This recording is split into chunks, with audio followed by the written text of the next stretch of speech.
Hi guys, so I know a lot of you understandably had questions from the government's big announcements last night. So I'm just going to quickly run through what they were and what we know so far. Uh, do be careful though, because I haven't released any of the detail, and as always, the devil's in the detail, and some of these are definitely open to interpretation, so I'll do my best. But we'll start with the ones that are a little bit more obvious. So first of all, the VAT deferral. So any of you that have a VAT registered business, you will not need to make the next VAT payment that's coming up. So if you've got this quarter, your payments are due on the 7th of April. So all the way up to the 30th of June for the next lot of VAT returns, don't make your VAT payment. There's no application you need to make. You don't need to speak to HMRC the time to pay. You just simply don't pay it. You will need to pay it. It's deferred until the end of the tax year, so to April 21. But at the moment, as it stands, just the first thing you do to use your cash flow is not pay that. So if you've got direct debit set up for HMRC for VAT, which a lot of you will do, make sure you log on to your bank and get those cancelled straight away.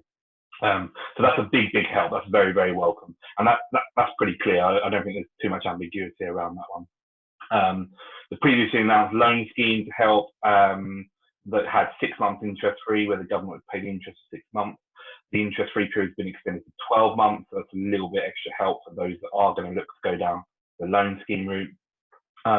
Finally, some support for self-employed. Still not enough in my eyes, but those of you that have suffered a loss of earnings through self-employed, you can now, as of last night, claim for universal credit. A universal credit will be the equivalent of the statutory sick pay rate. So not a huge amount, but at least it's going to help those of you who are self-employed that have got a loss of earnings right now. For those of you that are self-employed as well, you would normally be expected to be making a self-assessment personal tax payment in July. Those have been deferred until January 21. My understanding of that is that those payment on accounts in July are only deferred to self-employed people. If you make a payment on an account for another reason, you're a director of a company or you've got rental income or anything like that, then my understanding is that that's not for you at the moment. That will still be due. However, payment on accounts can be reduced if your earnings are going to be less next year. So talk to your accountant about reducing your payment on accounts if you have one due and you're not a self-employed individual.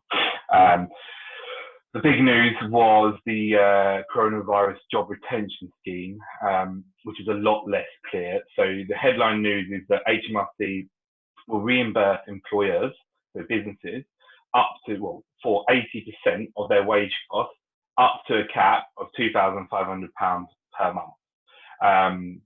This is only for workers that are not still working for you. So it doesn't go to support those workers that are still working and you're still paying. It's if they can't work for you because you don't have enough work or you've had to close your premises or any other reason, you change the status of that employee and you still pay them the full amount of their wage, and HMRC will eventually reimburse you 80%. This is where there is a lot of detail lacking, a lot of questions around what happens to directors of their own limited company, should they be increasing their payroll? We just don't know yet. As soon as the detail comes out, we'll follow up and be able to answer those. So this scheme is welcome. The one caveat the one worry I have over this is the speed in which this money is going to go through. So far, there is absolutely no mechanism that will allow you to do this. There's no existing system that will allow this reclaim. So effectively, they've got to build a brand new system. And any of you deal with HMRC or any of their IT systems, they're rubbish, frankly. So I just really hope they can get their act together and quickly have this system up and running. They're saying at some point in April that they expect to have this going. So let's see. You're not gonna get this money within the next week or two. Minimum, it's going to be about a month. And may even be longer, so you might need something to tide you over. But hopefully, it should go some way to helping those of you who just don't have work for your employees, keeping them on the payroll, so that when this all blows over, you can pick back up again.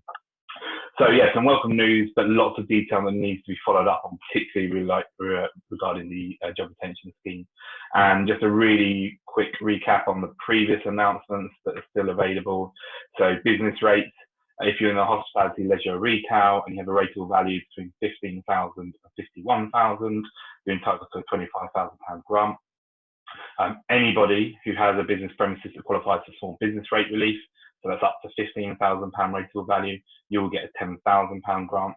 And anyone in the hospitality, leisure, or retail, no matter what size their property is, will not have to pay any business rates for 12 months. Again, at the moment, no detail, but grants, as we understand, usually are non-repayable. Loans are, grants aren't. Grants are taxable, but they're not normally repayable. So some help for those of you that fall into those categories. And a quick update, there's still obviously the HMRC time to pay helpline, which is struggling horrendously. Lots of reports of people not being able to get through, even voicemail saying that because they're going to have to work from home, they're reducing their staff and the helpline is closing. So that's not very good. But with the new announcement with the VAT, i.e. you don't need to go through time to pay to not pay your VAT, we're hoping that will lessen the burden substantially. They're now only going to, in the immediate future, going to have to deal with self-assessment payments, corporation tax payments, and PAYE payments. So that should help free up that HMRC time to pay helpline a lot. But yeah, if you've got a corporation tax payment due that you're struggling with, you still need to go through the same mechanism as before, which is phone them up and come to some sort of arrangement to spread that payment out over future. Hope that helps, guys. Keep an eye on our social. We will keep posting as much as we can, and I'll post an update once we get the details through, particularly relating to the job retention scheme.